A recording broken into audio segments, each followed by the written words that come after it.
rung by what's called full circle ringing, which I guess you're all familiar with. The only difference is we don't use ropes. In fact, we're not mad enough to stand underneath bells and pull ropes. I mean, you know, the heaviest weighs 2,600 weight, so anyone who wants to stand underneath it and pull a rope, I think must be bonkers. But people seem to think ours are more dangerous. But it's all right. I'm still taking the tablet. The only thing is that, as I say, our tenor weighs 2,600 weight, and as you can see, we normally leave them up. They're not counterbalanced; it's just a wooden headstock. So when we have to do any maintenance, we let the bells down, and the centre of gravity of the tenor is about that far difference between the bell being down and the bell being up, and we can basically get it from down to up purely without any mechanical leverage at all. You know, so don't argue. When you think that weighs about the same weight as a small family saloon car, it's pretty amazing.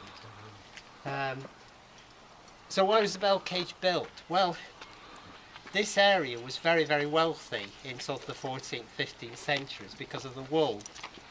And all the wool went out of Ipswich, and Cardinal Wolsey was a big sponsor here. And a lot of churches, which would have been medieval churches, were rebuilt in the Middle Ages to give bigger, put bigger churches in. And East Bergholt was no exception.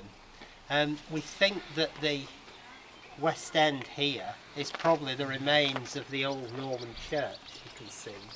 And then everything you can see over to the right, to the east, is all the new.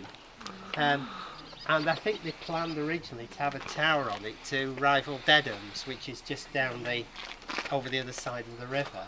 But unfortunately, about 1500, the wool trade collapsed and the money ran out. So they never actually had enough money to build the tower. And in fact, if you look at the church, because there isn't very much building material in Suffolk, they tend to face, buildings, specific buildings with snapped flint, and you can just see it in the middle of the pillars. But because there's no money, of course, because snapped flint's expensive, this side's all faced with building rubble and all sorts. But if you go around the other side, you can see it's all faced in that flint where the main entrance was.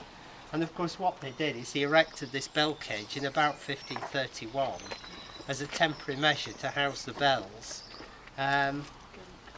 with the intention of building the tower.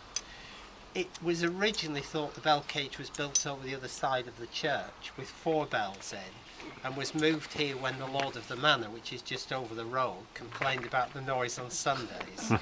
I mean, how true that is, I don't know, but we now have 5 bells, and it looks very much as though the 5th bell, the tenor, was added to the later date.